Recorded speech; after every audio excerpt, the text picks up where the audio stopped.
에베소서 제1장 3절부터 6절까지 매주 했던 것처럼 함께 합독하도록 하고요. 6절은 제가 읽겠습니다. 에베소서 1장 3절부터 6절 함께 한 목소리로 합독합니다. 시작. 찬송하리로다. 하나님 곧 우리 주 예수 그리스도의 아버지께서 그리스도 안에서 하늘에 속한 모든 신령한 복을 우리에게 주시되 곧 창세 전에 그리스도 안에서 우리를 택하사 우리로 사랑 안에서 그 앞에 거룩하고 흠이 없게 하시려고 그 기쁘신 뜻대로 우리를 예정하사 예수 그리스도로 말미암아 자기 아들들이 되게 하셨으니 이는 그가 사랑하시는 자 안에서 우리에게 거저주시는 바 그의 은혜의 영광을 찬송하게 하려는 것이라. 아멘. 오늘 에베소서 강의 제14강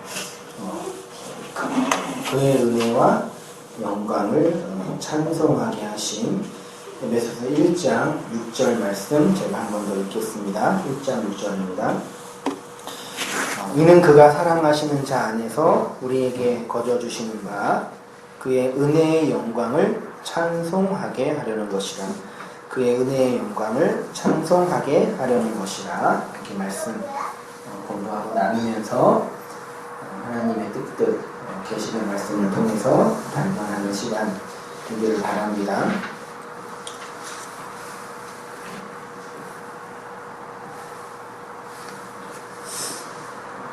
사도 바울은 하나님의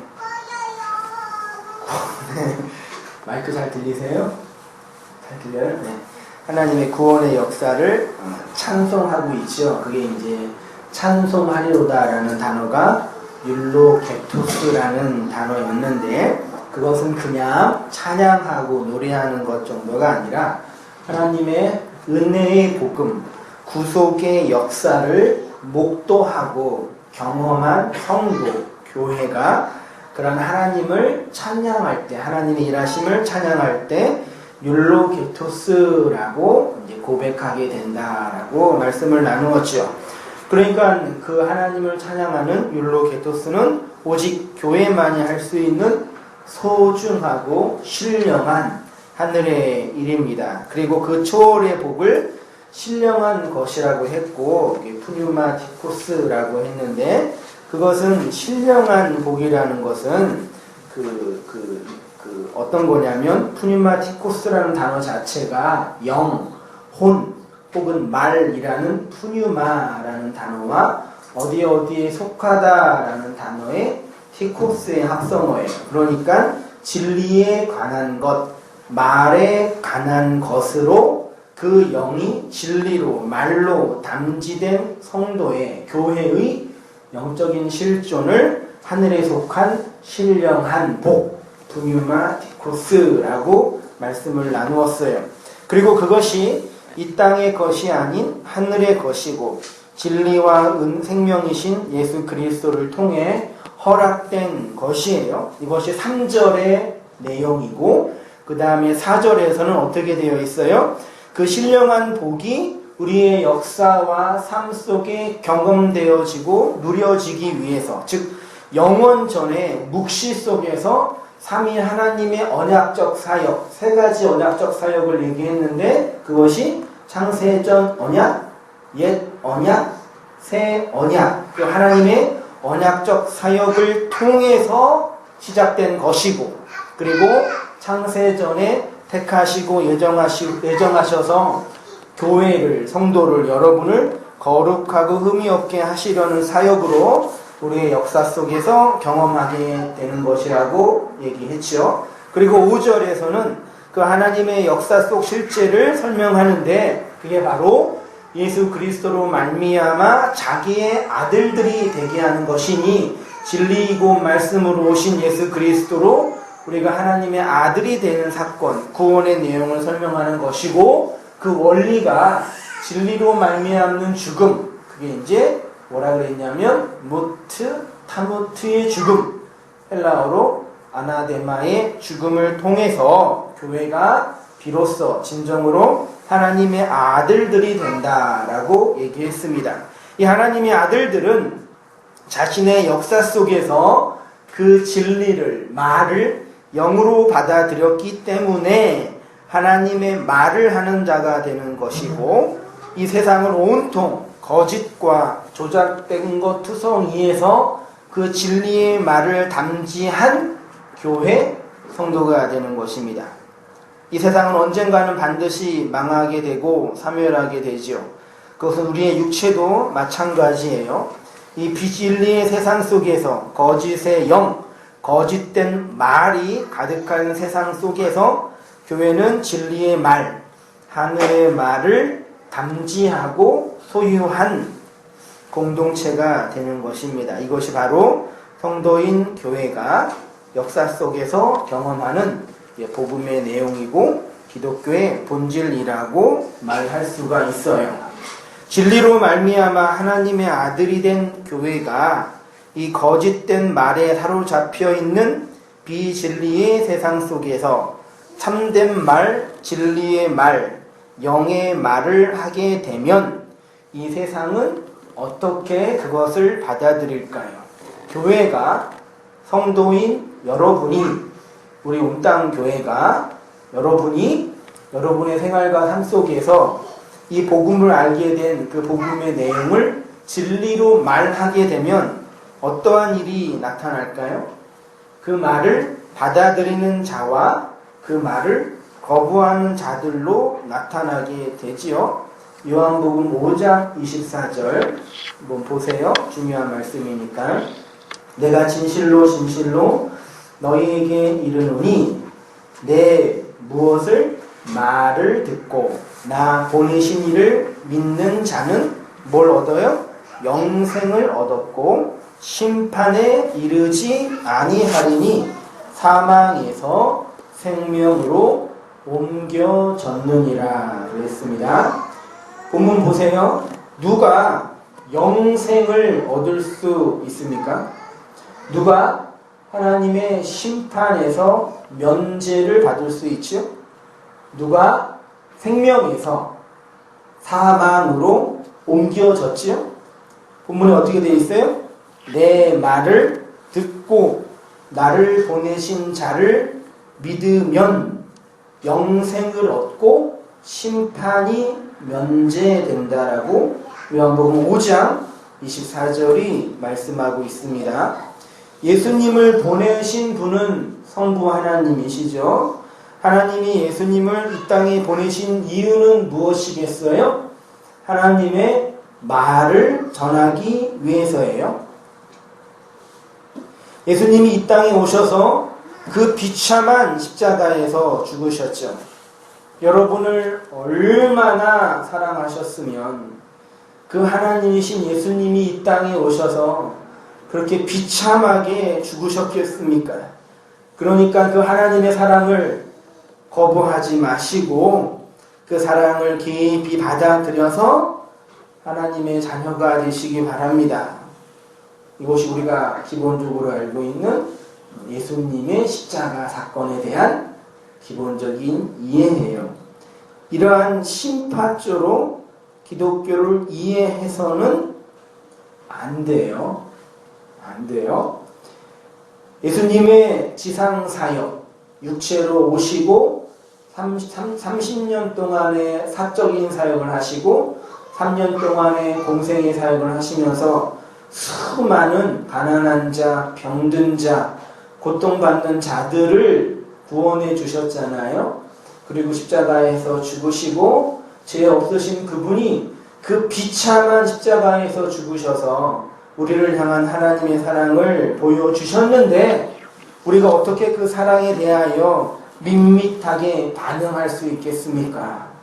그러니까 그 사랑을 조금이라도 알고 있는 우리는 고난주간을 맞이해서 한 끼라도 금식을 하고 꼭 주님의 고난에 동참하며 살아야 되지 않겠냐고 그렇게 얘기를 하죠. 그것이 뭐 크게 나쁘다, 잘못됐다, 저는 그렇게 말하는 게 아니에요. 그런데 이런 예수님의 모든 지상사역, 구성사역은 결국 무엇을 전하기 위한 하나님의 사역이었냐면 하나님의 말을 전하기 위한 하나님의 구속 사역 각본이었다라는 얘기예요.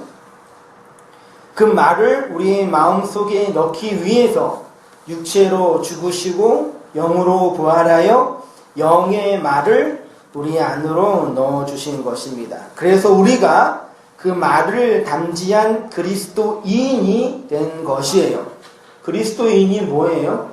그리스도께 속한 자, 그리스도라는 그 진리를 담지한 자가 바로 그리스도인이에요. 그래서 예수님이 말씀으로, 말로 이 땅에 오신 것이에요. 예수를 받아들이는 자는 하나님의 말을 알아듣는 자들이에요. 그래서 그들이 이 죄악의 바다에서 익사당하지 않고 구원을 받게 되는 거죠. 왜요? 하나님의 말을 들었기 때문이에요. 그래서 하나님의 말을 듣는 것을 하나님의 말을 지킨다라고 말해요. 말을 듣는 것이 말을 지키는 것인데, 그것이 말을 지킨다라는 것은 율법이나 도덕이나 어떤 계명으로 그 말을 지키는 것이 아니라, 성경에서 너희는 내 말을 들어라, 내 말을 지키라 라고 할 때 그 말을 지킨다라는 개념은 율법적인 조항이나 규례로 지키는 것이 아니라 그 말을 내가 담지할 때 말을 지킨다라고 성경이 말해요. 그 말을 자신의 마음과 역사 속으로 담을 때 말을 듣는다라고 얘기해요. 그래서 그 말을 가진 자가 되죠. 하나님의 말을 가지고 있으니까 하나님의 말을 하죠. 하나님의 말을 하는 자가 바로 누구라고요? 그 말을 가지고 있는 그리스도인이라는 말입니다. 그래서 말을 듣는 게 무지무지 중요해요. 요한복음 8장 43절 어찌하여 내 말을 깨닫지 못하느냐 이는 내 말을 들을 줄 알지 못함이로라. 요한복음 8장 51절 진실로 진실로 너희에게 이르노니 사람이 내 말을 지키면 뭐한대요? 영원히 죽음을 보지 아니하리라. 죽음을 보지 않는 방법이 뭐라고요? 말을 지키면. 그 말을 지키면이라는 의미에 대해서 요한복음 12장 48절이 정확하게 얘기하고 있습니다. 잘 보세요. 나를 저버리고 내 말을 받지 아니하는 자를 심판할 이가 있는데 곧 내가 한 그 말이 마지막 날에 그를 심판하리라. 누가 심판을 받아요? 죄를 많이 지은 사람이? 타락한 사람이요? 성경은 분명히 우리에게 말해요.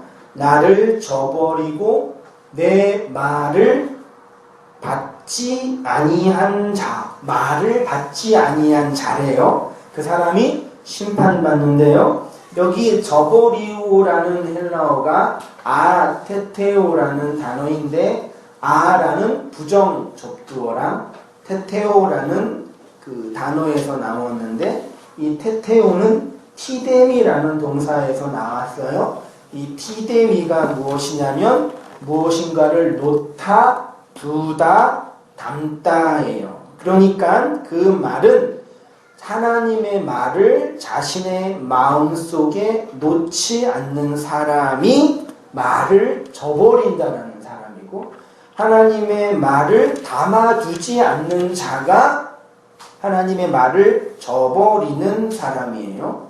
그리고 내 말을 받지 아니하는 자를 심판한다고 했을 때 받다라는 단어가 람바노라는 단어인데, 이게 언제 쓰였냐면 남자가 아내를 취하다 할 때 람바노 그랬고, 또 십자가를 취하다, 십자가를 지라고 할 때 람바노라고 그랬어요.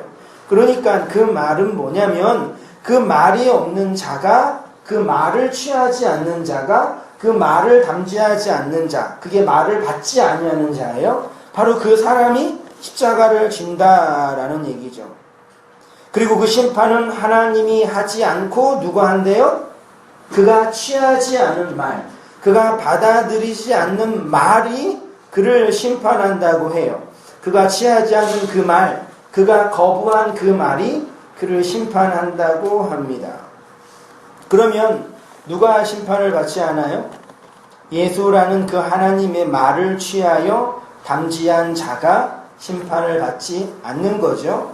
심판을 받지 않을 수 있는 이유는 그 말을 받는 것이 곧 그에게 심판이기 때문이에요. 절 보세요. 좀 강의했으니까.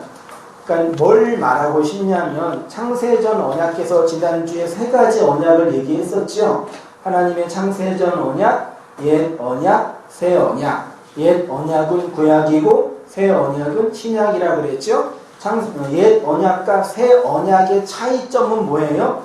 말, 진리, 하나님의 계명이 옛 언약은 우리 밖에 있는 거예요. 우리 밖에 하나님의 말, 언약이 있기 때문에 그 말이 내 대상이 돼.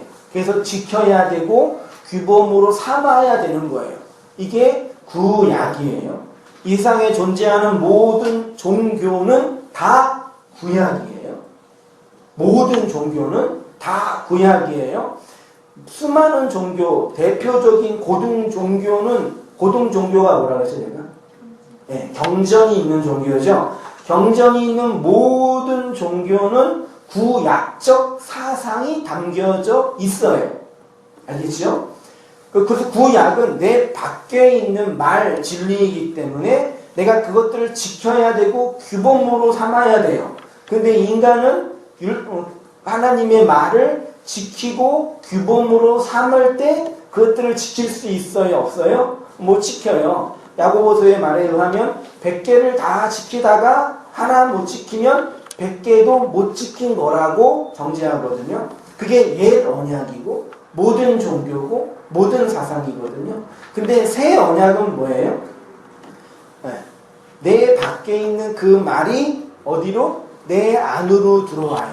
그러니까 말씀이 내 밖에 있으면 그 말이 나를 심판하는 근거가 되고 그 말이 내 안에 들어오면 내가 그 심판에서 구원을 받게 되는 거예요. 알겠죠? 그러니까 예수를 믿는다라는 개념을 그냥 내가 그분을 지적으로 동의한다, 기독교인이라는 개념, 크리스찬이라는 개념을 그냥 내가 교회를 다닌다, 뭐 이렇게 교회 생활을 한다 그런 개념으로 이해하면 안 되는 거예요. 그래서 그러면 이제 내 밖에 있는 옛 언약적인 개념의 말이 내 안으로 들어오는 새 언약의 개념의 말이 되기 위해서 어떤 일이 벌어지냐? 제가 줄줄 쳤어요. 다시 한번 볼게요. 그 심판을 받지 않을 수 있는 무엇냐? 내 밖에 있는 그 말이 곧 나를 심판하게 돼요. 언제요? 그 말이 내 안에 들어올 때, 그래서 그 말을 받을 때 심판을 받게 돼요. 여러분 이제 여러분 4명과 여러분이 경험했던 이제 신앙의 경험을 총동원해서 본문을 잘 봐야 돼요. 그 말을 받을 때 심판을 받게 됩니다. 그 말이 여러분들을 죽이고 해체하고 죄와 악을 폭로시키기 때문이에요. 그래서 그 진리의 말을 받는 것이 아프고 힘이 드는 거예요. 왜냐하면 우리 안에 있는 아담적 본성, 소위 죄의 성품을 그 말이 거스리고 들어오기 때문이에요. 그래서 예수님이 이미 심판이 이 세상에 임했다라고 합니다. 요한복음 12장 31절. 이제 이 세상에 대한 심판이 이르렀으니 이 세상의 임금이 쫓겨나리라. 요한복음 12장 31절에 한번 생각해 봐요. 이 세상은 무엇을 의미할까요? 심판이 이르렀다라는 것은 무슨 뜻일까요? 이 세상의 임금은 누구죠? 무엇이죠? 요한복음 16장 8절. 그가 와서, 여기 그는 누구예요? 성령 하나님이에요. 죄에 대하여, 의에 대하여, 심판에 대하여 누구를? 세상을 뭐한대요? 책망하신대요. 이 요한복음 12장 31절의 말씀과 16장 18절의 말씀이 어디에서 일어나고 있는 내용이냐. 어디에서? 이 세상 임금은 누구입니까? 헬라어로 아르콘이라는 단어인데 통치자, 권세자라는 뜻이에요. 이 뜻이 발전하여서 세상의 권세를 잡은 자, 누구예요? 마귀를 이 아르콘, 임금이 의미하기도 해요. 물론 성경에는 다양한 의미로 썼어요. 이 임금이라는 단어가. 이 세상의 유일한 권세자, 통치자가 원래는 누구예요? 이 세상의 통치자, 권세자 누구예요? 하나님. 그러면 제가 그렇게 가로에, 그럼 하나님이 마귀예요? 큰일 났다 이제. 벌써 이제 하나님의 통치자를 아르콘이라고 얘기해요. 근데 그 아르콘, 세상의 권세 잡은 자를 또 마귀라고 해요. 하나님이 통치 잡은 자잖아요. 권세 잡은 자잖아요. 그럼 하나님 마귀네요. 3단 논법에 의하면. 하나님 마귀예요? 그럼 뭐예요?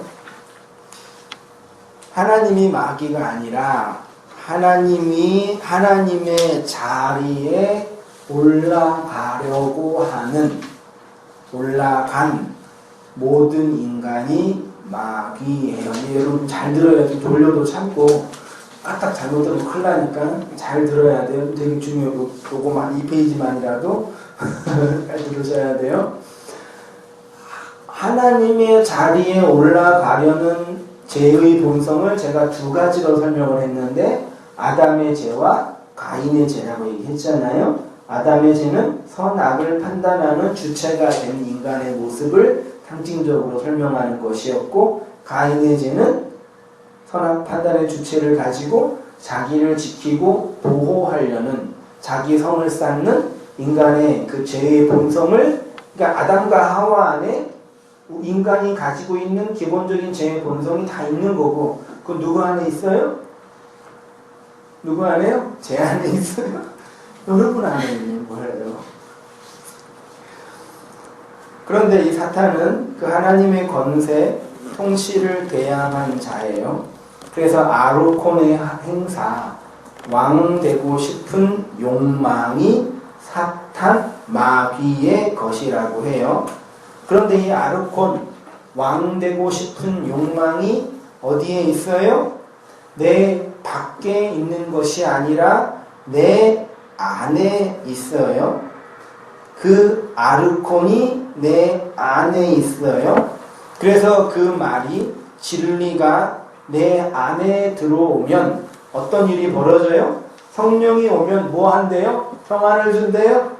삶의 위로를 준대요? 일치월장, 운수대통, 여러분이 소원하고 바라고 기대하는 모든 것들을 성령님이 들어주시지요. 여러분 믿음이 없어서 그래요.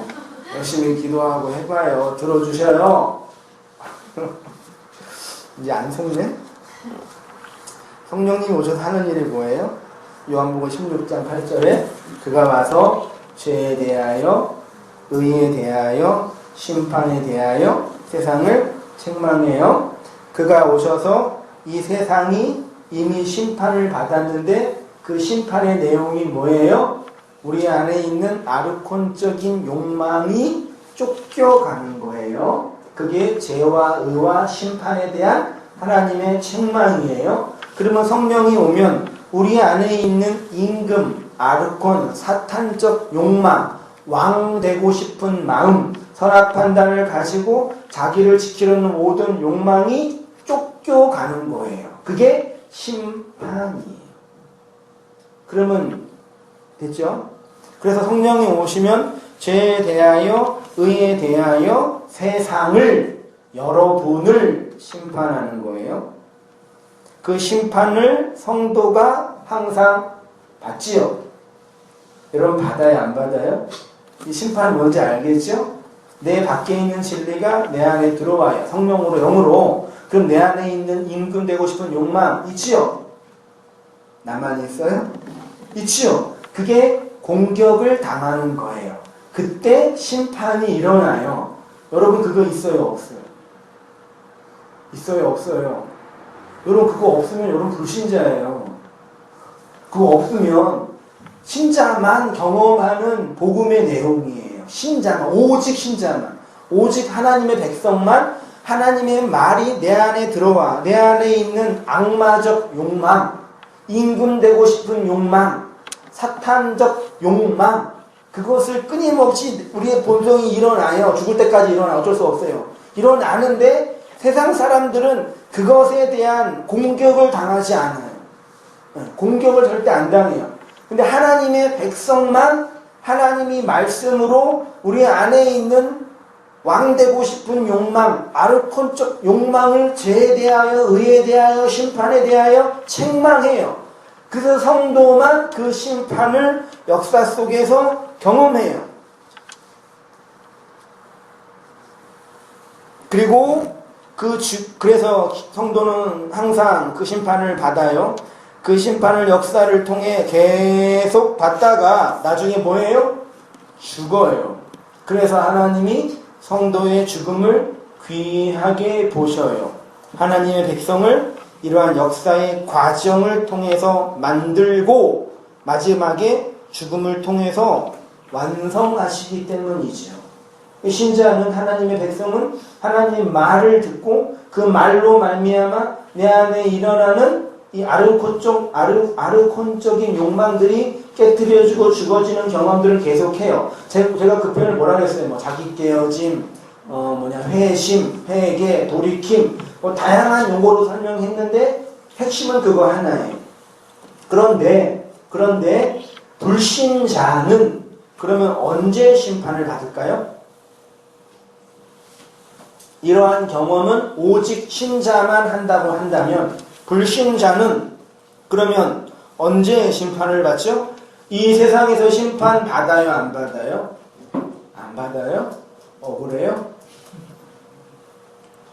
병에 걸리고 고난과 절망을 경험하여서 하나님을 믿지 않는 저주의 심판을 안 받나요?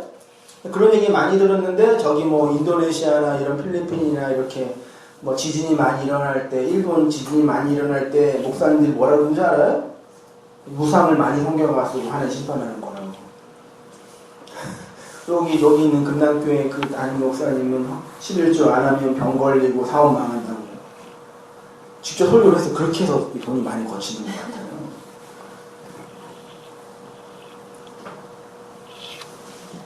아니에요. 거기 환태평양 조산대 안에 있어서 지진이 많이 일어나는 거예요. 우상 숨겨서 그렇게 하는 거 아니에요. 참 심플하셔요, 그 목사님들. 빨리 커야 되는데. 정말 제가 이 용어를 쓰고 참 속으로 웃었어요. 참된 불신자는 이 세상에서 절대로 심판받지 않습니다. 우리 아는 지인, 친척분의 한 목사님이 한 300명 되는 교회에 은퇴를 하셨는데, 목사님이 이제 정치적이고 경제적으로 뛰어나셨나봐요. 그래서 성도들한테 한 10억? 10억을 뜯었대요. 괜찮죠. 30년, 20년, 얼마 되지도 않았대요. 300명 되는 교회니까 큰 교회도 아니잖아요. 퇴직금과 뭐 이제 한 걸로 10억을 뜯어가지고 아무튼 뭐 그랬는데 뭐 돈 많이 뭐 받는 게 나쁜 건 아니에요. 뭐 열심히 교회 섬겼는데 잘해드려야죠. 근데 이제 어떻게 하다가 이렇게 그 돈 가지고 이제 뭐죠? 그 부동산에 투자를 했는데 그게 이제 사기를 당한 거예요. 어떤 분이 그러는 거죠. 거 봐라. 제대로 하나님 두려워하지 않고 돈만 받기는 목사였기 때문에 그렇게 하면 심판받는 거라. 정말 그분은 심판이 뭔지 모르는 분이 속으로 저는 되게 안타까워했어요. 안 되는데. 그분 돈 더 많이 벌어야 되는데. 속으로 저는 그런 너무 악하죠, 제가. 그런 건 심판 아니에요. 우리 안에는 그런 욕망이 항상 있어요. 남이 잘 될 때 부러워하기도 하면서 또 꿍하는 마음.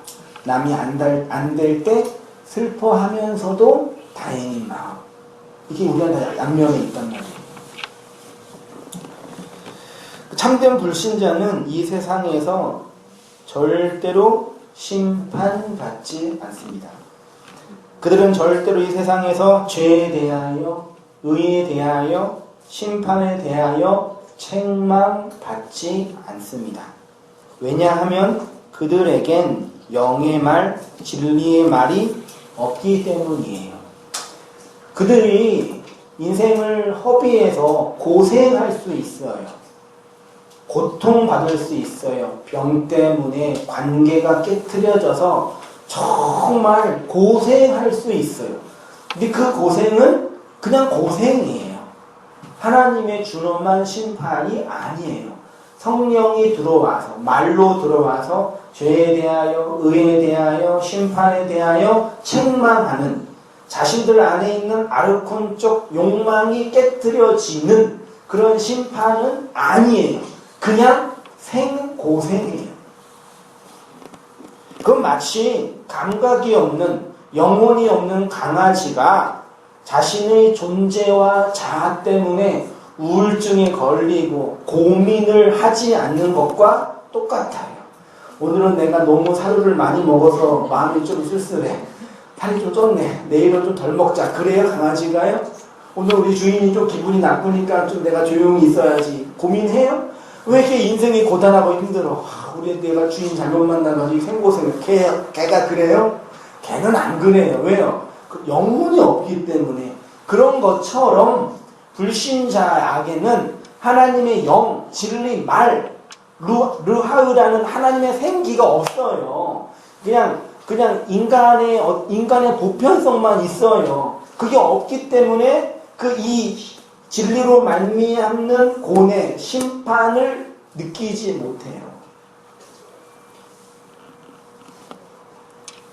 진짜 심판, 진리로 말미암는 심판을 이 땅에서는 절대 받지 않아요. 그래서 번영할 수도 있고 성공할 수도 있어요. 그러니까 더 이상 여러분 인생 속에서 여러분 인생에 좌절이 오거나 절망이 오거나, 물론 그 세월호처럼 이렇게 감당할 수 없는 고난이 오면은 정말 힘들겠지만, 어쨌든 우리 인생 속에 일이 안 되거나 이거 있잖아요. 잘리거나 결혼을 늦게 하거나 또 있나요? 그런 거? 하여튼 다양한 그런 이렇게 토종 비결에서 볼 때 좀 우울한 이야기들이 있을 때 혹시 심판이 아닌가 이렇게 이해하지 마세요. 물론 그런 과정들을 통해 하나님이 말씀하시고 인도하시는 섭리는 분명히 있어요. 근데 이것이 내가 사랑을 못 받았기 때문에, 혹시 무엇인가 하나님을 섭섭하게 했기 때문에 그렇다라고 이해하면은 안 돼요.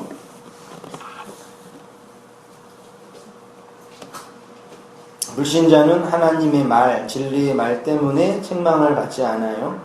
아무리 말해도 못 알아먹어요. 그런데 그들은 죽음 이후에 심판을 받아요. 무슨 심판이에요? 계시록에 나와 있는 최후의 심판, 백보자 심판이라고 표현을 해요. 하나님의 심판대 앞에서 자신이 행한 모든 행함이 확 드러나는 거예요. 그래서 그 최후의 심판에 놓여있는 불신자는 이렇게 고백을 합니다. 계시록 6장 16절, 산들과 바위에 말하되, 심판받는 자가 얘기하는 거예요. 우리 위에 떨어져라. 산아 바위야 내 위에 떨어져라. 뭐예요? 보좌에 앉으신 이의 얼굴에서, 하나님의 얼굴에서, 그리고 그 어린 양의 진노, 예수님의 진노에서 나를 가려주라. 여러분 이거 보세요. 하나님이, 예수님이 누군가에게는 심판자예요. 마귀가, 그 기옥이 있는 야차 같은 그런 마귀가 막 불신자를 막 칼로 자르고 혀를 자르고 막 지옥에 집어넣고, 그게 아니라 심판자는, 주권자는 누구예요? 하나님이에요. 그런데 불신자는 최후의 심판 앞에서 하나님의 얼굴, 하나님의 임재가, 어린 양, 예수의 십자가가 자기에게 심판의 근거가 된대요. 그래서 나 좀 가려주라. 누구에게? 산에게, 바위에게. 여기 가리다, 가리다 하면 뭐가 기억나요? 하나님이 하나님의 백성의 죄를 가리잖아요. 언제? 역사 속에서. 하나님의 얼굴과 어린 양이 그들에게 무서운 심판이 되는 것입니다. 그러나 성도는 그 하나님의 얼굴과 어린 양의 진노에서 가려짐의 은혜 속에서 가려짐의 은혜의 역사를 경험하였죠. 그것이 구원이고 다른 말로 심판이에요. 성경에서 구원과 심판은 함께 일어나요. 애굽이 심판을 받아 이스라엘이 구원받았지요. 여기에서 애굽은 뭐예요? 누구예요? 네? 애굽은 뭘 상징하죠? 하나님 믿지 않는 저 세상이에요? 애굽은 하나님 믿기 전의 우리의 자아, 나예요. 나의 옛 자아가 애굽이에요. 그래서 이스라엘 백성이 광야에서 자꾸 어디 간다고 그랬어요? 애굽으로 가자 그런 거예요. 왜? 거기 가면 부추 있고 마늘 있고 고기 있다는 얘기예요. 나예요. 나 애굽이 어떤 다른 대상이 아니라 예수 믿기 전에 진리를 받아들이기 전에 나예요. 나의 옛 자아. 그게 심판받고 새 자아가 홍해를 건너 가나안으로 들어가는 거예요. 내 역사 속에서 심판을 받아야, 내가 심판을 받아야 구원받는 거예요. 역사 속에서 죄에 대하여, 의에 대하여, 심판에 대하여 책망을 받는 것이 구원이에요. 받지요? 정말 받지요? 안 받으면 돌아봐요. 정말 걱정이에요. 양심의 가책 정도가 아니에요. 예배 시간에 늦게 오면 죄송하니까 그건 죄에 대한, 의에 대한 책망이 아니에요. 기도를 안 하면 내가 이러면 안 되는데 그런 거 아니에요.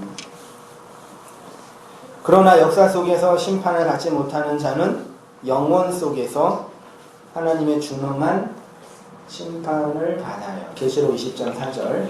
또 내가 보좌들을 보니 거기에 앉은 자들이 있어 심판하는 권세를 받았더라.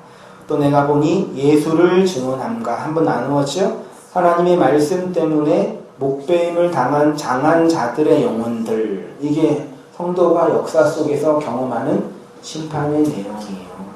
예수를 증언함이 뭐예요? 예수에 관하여 말하는 거잖아요. 하나님의 말씀이잖아요. 그 말씀 때문에 성도가 목배임을 당해요. 나의 자아의 주체성, 선악 판단의 주체성, 나를 지키려는 모든 것에서 해체를 당하는 거예요. 그게 심판이에요. 그 심판을 받는 자는 영원한 심판에서 면제돼요. 그것이 구원이라는 얘기입니다. 그러나 자신의 역사 속에서 하나님의 말로 목배임을 당하지 않는 자는 여전히 자신의 주체성과 독립성을 가지고 살아가잖아요. 그게 심판 없음이에요. 그래서 영혼 속에 진짜 목이 배임을 당해요. 그들에게 있어서 정말 무서운 심판의 기준은 뭐예요? 자신의 행위로 심판받아요. 계시록 20장 12절. 또 내가 보니 죽은 자들이 큰 자나 작은 자나 그 보좌 앞에 서 있는데 책들이 펴 있고 또 다른 책이 펴져 있으니 곧 생명책이라 죽은 자들이 자기의 행위를 따라 책들에 기록된 대로 심판받느니라. 난 옛날에 이 소리를 어떻게 들었냐면 우리가 하나님의 심판대 앞에 있으면 우리가 살아간 인생에 대한 기록된 책이 있다고. 하나님의 책을 보면서 너 어렸을 때 이런 죄 졌지? 너 큰일 났어. 이런 죄 졌지? 다 하나님 장부가 있대요. 이런 진짜 말도 안 되는 완전히 불교지 그거는. 그래서 심판 받는데요. 그거 아니에요. 성경에서 말하는 책은 뭐예요? 성경책뿐이 없어요. 하나님의 말, 진리. 그렇습니다.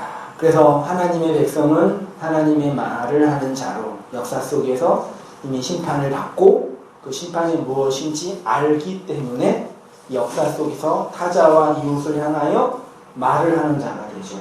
하나님 이런 분이에요. 하나님의 심판이 이렇게 드러나요. 그게 전도이고 복음 증거예요. 여러분 열심히 했으면 좋겠어요. 정말 보면 볼수록 우리들의 교회를 보면 볼수록 나는 온다는 교회만 유일한 진리가 있다 그런 사람은 아니에요. 근데 이렇게 보면 볼수록 그래요. 배가 기울어지면은 빨리 나가세요 그래야지. 있으면 안전해요. 그게 뭐예요? 뭉쳐 있으면 살 수 있을 것 같아요. 물 들어오는데 또 거기서 물 퍼내려고 하는 사람도 있지요. 교회에서. 어떤 물? 그 말하는 자 그래서 중요해요. 마이크 잡는 자 그래서 중요해요. 정말이에요. 난 그 얘기 듣고 정말 속 터졌어요. 한마디만 하면 되잖아. 구명 들고 조끼 입고 바다에 뛰어내리라. 물론 뭐 다양한 상황이 있었지만 그 말 안 하고 어떤 일이 있었는지 뭐 더 수사를 하겠지만 딱 그 얘기 들었는데 에스겔 33장의 나팔수의 나팔 이야기. 에스겔에 그 말이 있어요. 회심에서 얘기했는데 전쟁이 나요. 전쟁이 나는데 그 망루에서 이제 망보는 그 보초병들이 군인들이 적군이 오는데 나팔을 불어서 적군이 온다 도망가라 대비하라 그러면은 그 죄에 대한 그 핏값에 대한 그 핏값을 그 나팔을 부는 사람한테 안 찾는데요. 왜? 자기 할 걸 했으니까. 나팔을 불었어요. 여기 있으면 죽어요. 도망가세요. 그거 복음 아니거든요. 그거 거짓이 얘기했는데 안 들었어. 이 사실은 맞는 거예요. 근데 왔는데 말을 안 해.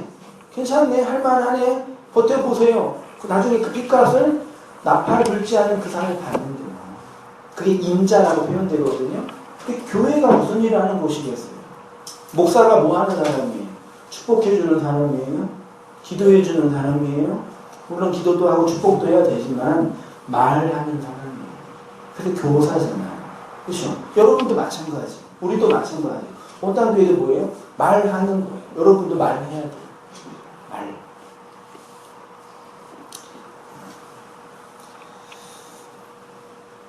말이 있으면 말할 수 있어요?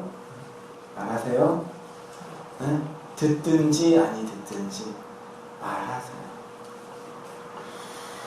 이어서 6절을 이렇게 말해요.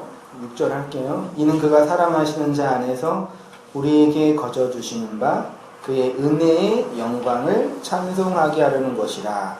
3절에서는 하나님의 복에 대해서 신령한 복에 대해서 푸뉴마티코스에 대해서 얘기하고 4절과 5절 4절에서는 창세전 언약 3위의 언약에 대해서 얘기한 후에 5절에서는 그 언약에 의해서 경험되는 신자의 구원의 내용 진리로 말미암아 타무트의 죽음으로 말미암아 하나님의 아들이 되었는데 그 아들은 하나님의 말을 하는 자이고 그리고 6절에서는 이렇게 하나님이 구원하셔서 궁극적으로 뭐 하신대요? 네, 그 은혜의 영광을 찬송하기. 그러니까 구원의 목적, 구원의 궁극적인 목적에 대해서 말해서 제가 에베소서를 쭉 공부하는데 에베소서 1장만 제대로 공부해도 성경 전체를 볼 수 있겠다 그런 생각이 들어요. 물론 로마서랑 좀 다른 이게 지향점이 있는데 정말 복음의 그 진수가 풍성하게 담겨져 있어요. 그 5절, 6절에서는 우리를 구원하여 주신 구원의 궁극적인 목적, 이유 등에 대해서 말할 수 있는 거예요. 나머지는 보시고 4페이지 에베소서 1장 12절 말씀 보세요. 이는 우리가 그의 그리스도 안에서 전부터 바라던 그의 영광의 찬송 1장 14절 그 영광을 찬송하게 하려 함이라. 빌립보서 1장 11절 예수 그리스도로 말미암아 의의 열매가 가득하여 하나님의 뭐가 된대요? 영광과 찬송이 되게 하려 함이라. 그러니까 우리를 구원하신 목적은 우리로 하여금 하나님의 뭐가 된다? 영광이 된다. 우리로 하여금 하나님의 뭐가 된다? 찬송이 된다. 이 두 가지가 우리를 구원하신 하나님의 목적이에요. 영광이라는 단어 많이 들어봤죠? 하나님께 영광을 돌립시다. 주님께 영광 다시 사신 주. 영광 돌립니다. 그래서 뭐 축구골 넣고 기도하면서 주님께 영광, 연말 시상식에 이상을 주신 하나님께 영광. 하여튼 영광 많이 하는데 영광이 뭘까? 오늘 영광에 대해서 딱 얘기할 테니까요. 요것만 딱 정리하고 있으면 정확한 이해라고 생각이 들고 이렇게 정리하는 분이 그렇게 많지는 않아요. 요한복음 강의 3강에서 제가 했던 부분을 발췌해가지고 설명하는 거니까 한번 더 확인해 볼 사람은 보시기 바랍니다. 영광과 찬송, 영광을 성경에서 영광이라고 할 때 그 영광 크게 세 가지가 있어요. 첫째가 본체적인 영광, 이건 단어를 외우세요. 기억하세요. 외우려고 노력하지는 말고. 본체적 영광. 둘째가 발산적인 영광.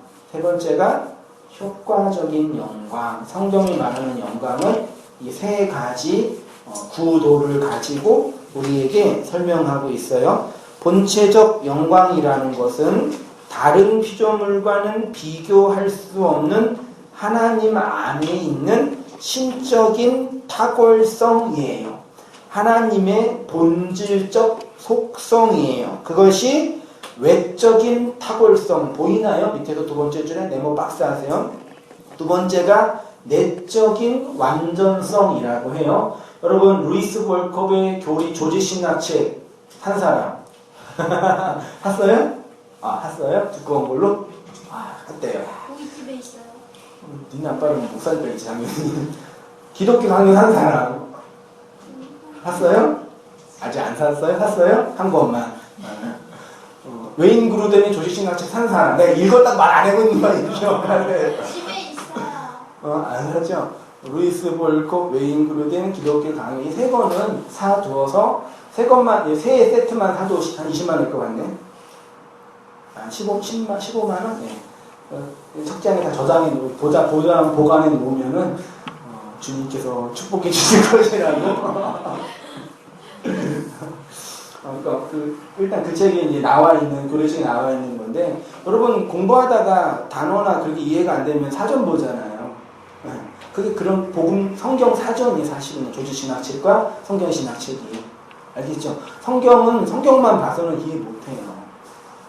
그러니까 평생 동안 신앙생활 할 거니까, 그렇죠? 평생 동안도 못 읽을 거 내가 예언을 하지만 너무 무시하는 건가?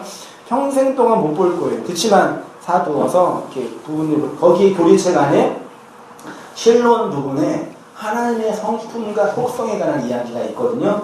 그 성품이 두 가지가 있는데 공유적인 속성과 비공유적인 속성이 있어요.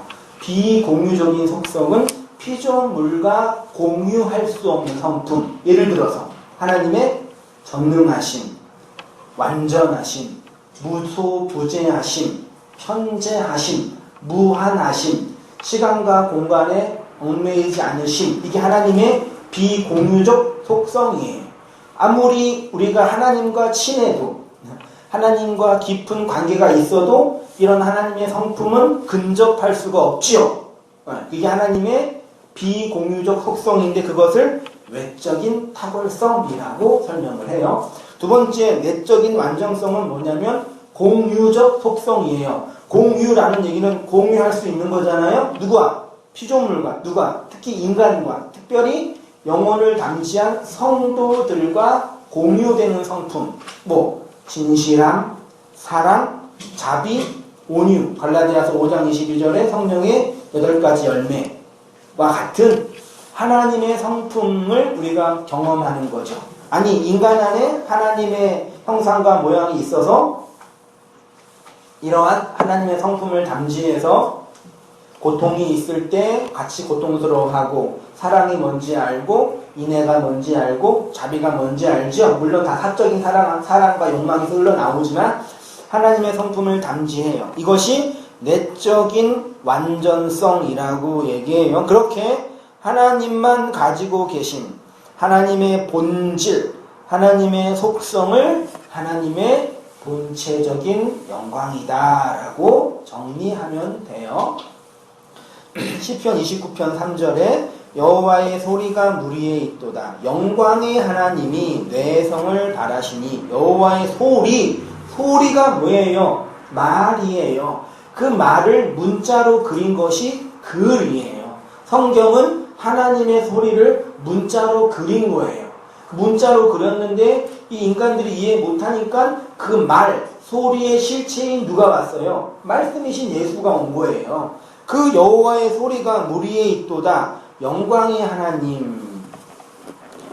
에베소서 1장 17절 우리 주 예수 그리스도의 하나님 영광의 아버지께서, 이게 다 이제 하나님의 본체적 영광이다 라고 표현하고, 발산적인 영광은 뭐냐면 본체적 영광이 밖으로 흘러나와서 피조물에게 입혀지는 것을 발산적인 영광이라고 해요. 천지가 창조되고 만물 안에 그 발산적인 영광이 입혀졌어요. 그 발산적인 영광이 피조물에게 경험될 때 두 가지로 경험되는데, 첫째로는 보편적으로 경험이 되고 두 번째로는 개별적으로 경험이 되어, 보편적으로 경험이 되는 것을 일반 은총, 일반 은혜라고 말하고, 개별적으로 경험되는 것을 특별 은총, 특별 은혜라고 말해요. 하나님의 영광이 보편적으로 경험이 된다는 것은 하나님의 창조의 사역을 통해서 이 모든 만물과 피조물 안에 하나님의 영광이 깃들여져 있지요.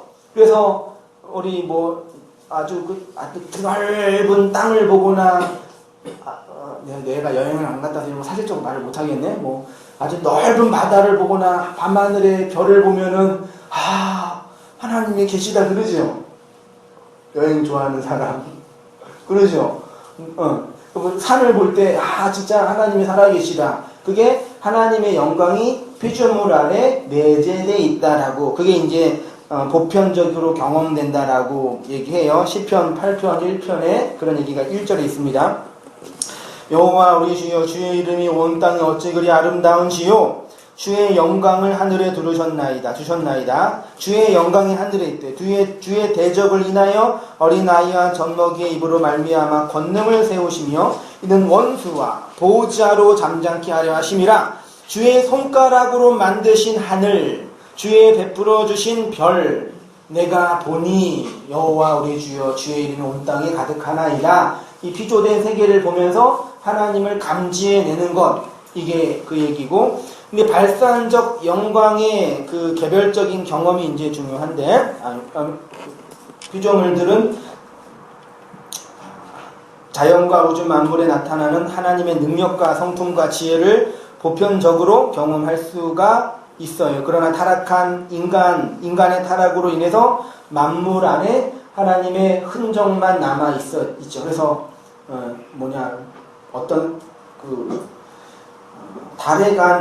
달에 최초로 간 사람이 누구죠? 누구예요? 아폴로? 닐 암스트롱은 미국 사람이고, 두 번째로 간 사람이고, 첫 번째 간 사람이 소련, 상식이다, 동의하지, 그런 건 아니에요. 첫 번째 간 사람이 소련의 유리 가가린. 아니에요? 사실관계는 나중에 해보고요. 어떤 사람이 달에 갔는데 그런 얘기 했대요. 이곳에 하나님이 없다. 하나님이 없네? 어떤 사람은 달에 갔는데 하나님이 계시다, 하나님이 창조했다라고 하나님을 찬양하지만, 어떤 사람은 하나님이 없네라고 얘기하는 거죠. 그러니까 인간 안에 하나님을 감지할 능력이 거의 죽은 거죠. 왜? 타락으로 말미암아. 그런데 그런 타락한 죄인이 거듭나면 그런 하나님을 인지하고 경험하게 되죠. 그래서 위대한 자연과 넓은 이 들판을 보면서 하나님이 여기 계시네, 이렇게 고백하게 되는 거예요. 제가 그런 얘기 했어요. 파스칼은 그의 책에서 나의 가장 큰 두려움은 저 엄청난 우주의 침묵이다. 우리가 잠깐이라도 우리 인간의 존재와 우주의 광활함과 자연의 웅대함을 생각해 보면 정말 우리 인간은 그 앞에서 숙연해질 수밖에 없어요. 우주의 크기가 얼마나 되는지 알고 있나요? 태양에서 지구까지의 거리가 1억 5천만 킬로미터예요. 걸어서 몇 년? 4만 년. KTX 300km로 가면 60년. 빛의 속도로 8분 19초. 빛이 1년 동안 가는 거리를 1광년이라고 해요. 태양은 2억 5천만 년 주기로 우리 은하를 공전한대요. 그런데 이 태양은 우리 은하 중심에서 약 3만 3천 광년 거리에 떨어져 있대요. 우리 은하의 크기는 약 1천억 개에서 2천억 개의 별들로 이루어졌어요. 거리만 12만 광년, 폭만 3만 광년, 높이는 1천 광년. 빛의 속도로 우리 은하를 통과하는데 12만 광년이 걸리는데, 문제는 우리 은하 같은 은하가 온 우주에 1000억 개 이상 있대요. 그게 우주예요.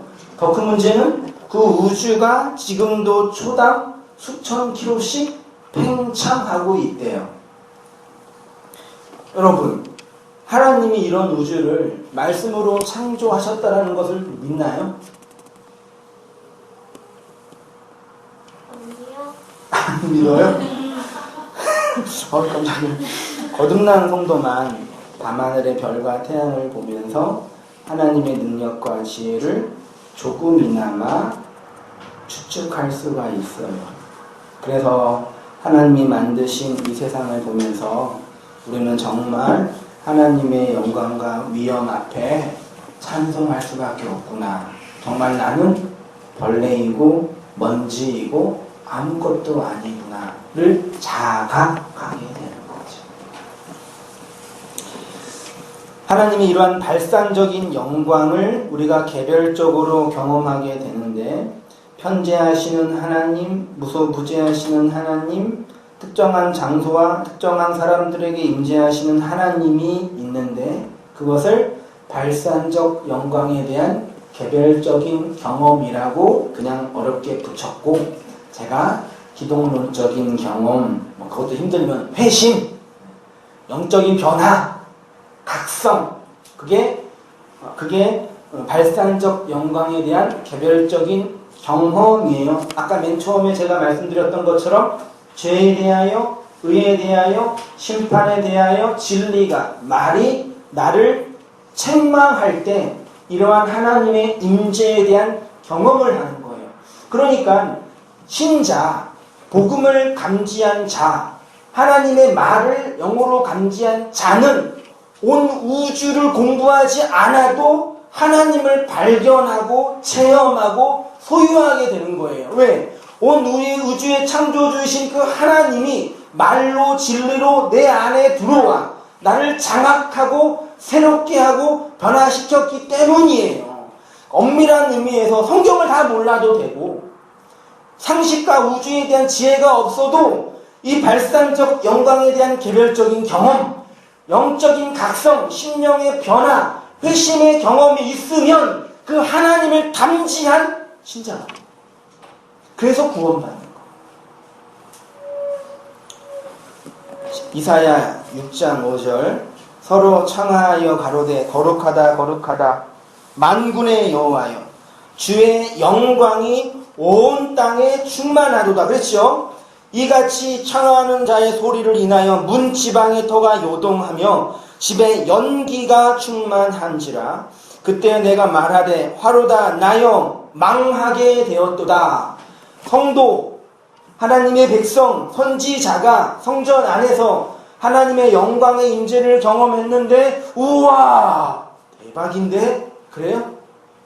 화로다 나여 망하게 되었다 그랬잖아요. 하나님의 말에 제 자신 안으로 들어오니까 죄에 대한, 의에 대한, 심판에 대한 책망이 일어나서 내가 죽었네 경험한 거예요. 여기 화로다 나여 망하게 되었다라는 이 표현이 불신자가 최후의 심판에서 헐 큰일 났네 똑같은 거예요.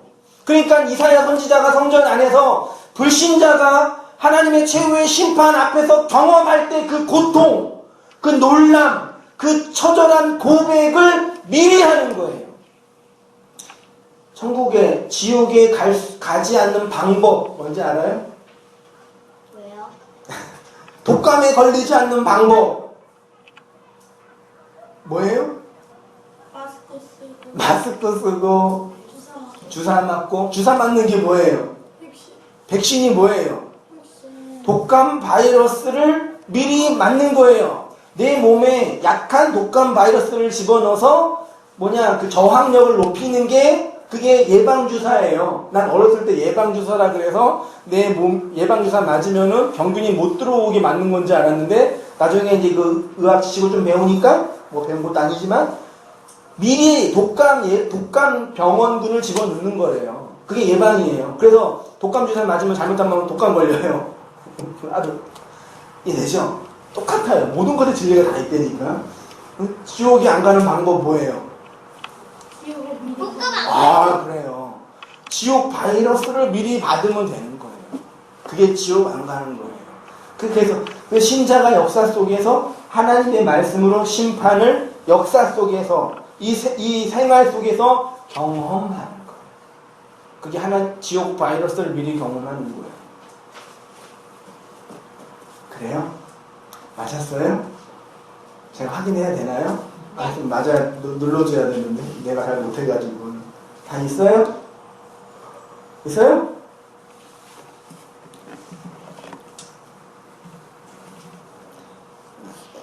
왕상 8장 10절 보세요. 제사장이 성소에서 나올 때 구름이 있죠. 아까 구름, 안개 있죠. 이게 다 하나님의 임재에 대한 상징적인 표현이 예수님 오실 때 뭐 타고 오시다 그랬어요? 구름 타고 오신다 그랬죠. 손오공이신가 예수님이? 그게 하나님의 영광의 임재를 상징하는 거예요. 구름 타고 안 오세요. 진짜 오시면 어떡하지? 구름이 여호와의 성전이죠. 성전이 어디에 있어요? 성전이 누구예요? 누가 성전이에요? 여러분이 성전이에요. 하나님이 거하시는 처소니까. 여러분 안에 그 발산적 영광에 대한 개별적인 경험이 있을 때 하나님의 영광에 대한 충만한 경험, 확신, 압도, 변화, 각성 저기 일어나는 거예요. 제사장이 그 구름으로 인하여 능히 서서 섬기지 못하였으니 이는 여호와의 영광이 여호와의 전에 가득함이로라. 말씀 준비하면서 이렇게까지 있으면서 물론 제가 큰 교회를 하고 싶은 욕심이 있을 것 같아요? 없을 것 같아요? 있어요? 야, 욕심이 있으면 이렇게 설교하면 안 돼. 욕심 없어요. 없는데 어떻게 되든 교회를 해서 먹고는 살아야 되겠죠. 근데 한편으로는 이 비진리가 거짓이 판을 치고 있는 세상에, 그러니까 그 세월호 생존자 얘기 보면 어떤 생각이 들었냐면 선생님 말씀 안 듣는 나쁜 애들만 산 것 같아요. 그 시간에 가판에 올라가서 담배 하나를 피려고 했던 애들은 살았을 거 아니에요. 안에 들어가서 방송에서 선생님들이 가장 있어라 했던 애들은, 착하게 말씀 들었던 애들은 그냥 비참하게 이렇게 있는 거예요. 그 말 들으면서 정말 말하는 사람이 정말 중요하다. 고통과 물론 그런 고통을 당하는 아픈 분들에게는 어떤 말도 들을 필요가 없지만 나 개인적으로 그걸 이제 교훈을 하자면 개척같은 지 얼마도 안 되고 조그마하고 힘도 없는 내가 요새 무슨 말을 한들 누가 듣겠어요? 아무거나 얘기해도 전혀 문제가 없죠.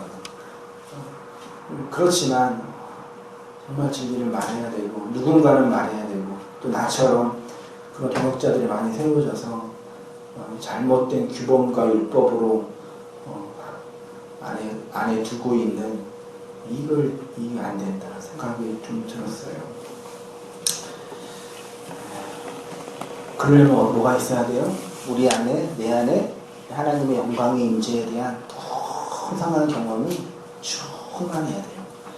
열렬히 기도하고 여러분도 열렬히 간구하면서 온담교회 안에 커피숍 안에 지금의 말씀이 충만해서 커피 마시고 들어오다가 회심하고 커피 마시면서 각성하고 농담이지만 그런 열정과 열렬함이 다시금 일어나야 되지 않을까. 그냥 개인적으로 그런 다짐을 하면서 우울하게 일주일을 보냈던 것 같아요.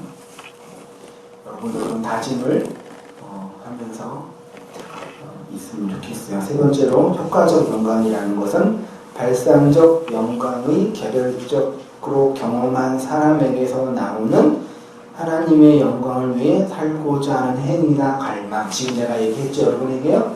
이게 발상적 영광을 경험한 효과적 영광의 삶을 살고 싶은 하나님 백성의 갈망, 열망이에요. 다른 말로 자신의 삶 속에서 하나님의 성품을 드러내고 다른 이들처럼 하나님의 창조의 목적으로 돌아가서 하나님의 영광을 드러낼 수 있는 사람들이 되는데 기여하는 행위를 효과적인 영광이라고 합니다. 우리가 흔히 하나님의 영광을 위하여 산다라고 말하는 것이 바로 효과적 영광에 대해서 말하는 거예요. 우리가 하나님의 영광을 위해 살던 살지 않던 하나님의 영광은 가리워지나요? 약화되나요? 크게 되나요? 우리 여러분 홍의자매, 연주자매, 은혜자매 이렇게 우리 지체들이 있는데 여러분의 역사와 삶 속에서 하나님의 발산적 영광에 대한 개별적 경험을 충만하게 하면은 하나님 영광이 드러나고 그 제대로 못하면 영광이 가리워지나요? 하나님은 여러분이 못 살아도 하나님이에요. 여러분이 우리의 인생을 다 바쳐도 하나님이고 안 바쳐도 하나님이에요. 하나님은 우리 없어도 하나님이란 말이에요. 이해되시죠? 그런데 어떤 문제가 있냐면 제가 그렇게 표현했어요. 그러나 우리 피조물들이 하나님의 영광을 다른 존재들에게 더 높이거나 낮아지게 할 수 있어요. 절 보세요. 제가 하나님 영광을 드러내는 사람 예를 들었는데 제가 잠깐 얘기하고 마칠게요. 그러니까 예를 들어서 온땅교회 성도님들이 여러분 계시는데 온땅교회에서 열심히 신앙생활하고 신앙을 배웠어요. 근데 어쩔 수 없이 이제 부산으로 이사를 갔어요. 그럼 그 교회를 다녀야 되잖아요. 근데 교회를 다니게 됐는데 거기에서 신앙생활을 너무 잘한다고 쳐요. 그러면 거기 성도님들이 아니 당신은 어디에서 신앙생활을 배웠기에 이렇게 아름다운 신앙생활을 합니까? 물어본다면 저는 온땅교회 한성민 목사에게 신앙을 배웠어요. 그러면 그 부산에 있는 그 교회에서 누구의 이름이 높여지는 거예요? 온땅교회 이름이 한성민 목사 이름이 높여지는 거예요. 이해되죠? 그게 하나님의 영광을 효과적으로 드러내는 신자의 삶이에요. 반대도 통용이 돼요. 반대도 부산에 있는 어떤 사람이 온땅교회에 왔어요. 신앙생활 하는 거 보면 맨날 이게 제대로 하지도 않고 맨날 졸고 말씀도 안 들어요. 그러면 어떤 생각을 해요? 이 사람이 도대체 신앙을 어디에서 배웠길래 이렇게 신앙생활을 못하나? 이 사람은 지금 서울에 있는데 부산에 있는 모 교회가 비참하게 되는 거죠. 이해되시죠? 그게 하나님의 영광을 드러내는 신자의 삶이라는 얘기예요. 하나님을 알아주는 교회가 됐으면 좋겠어요. 성도인 교회는 이렇게 하나님의 영광을 위한 하나님 나라의 식민지입니다. 이 세상에서 그 어떠한 피조물 중에서 하나님의 영광을 담지한 피조물은 오직 성도뿐이 없어요. 그래서 기독교는 하나님의 자기 계시이고 성도들의 하나님 인식이에요. 하나님을 알고 그 하나님을 인식하고 받아들이는 존재는 그리스도인분이 없어요. 그것이 그의 은혜의 영광을 찬송하게 하는 하나님의 구원의 목적입니다. 여러분 어때요? 하나님의 영광을 담재하며 살고 있나요? 그렇게 하기 위해서 가장 필요한 게 뭐예요? 발산적 영광에 대한 기별적인 경험, 복음을 마음과 심령으로 담지해내는 은혜의 체험이 개인의 삶 속에, 공동체의 삶 속에 충만히 드러나야 되는 것입니다. 그렇게 그 일들을 위해서 힘쓰고 노력하고 애쓰고 기도하고 나아가면 좋겠어요. 함께 말씀 들었던 거 기억하면서 찬양 같이 한번 부르고 잠깐 기도하도록 할게요.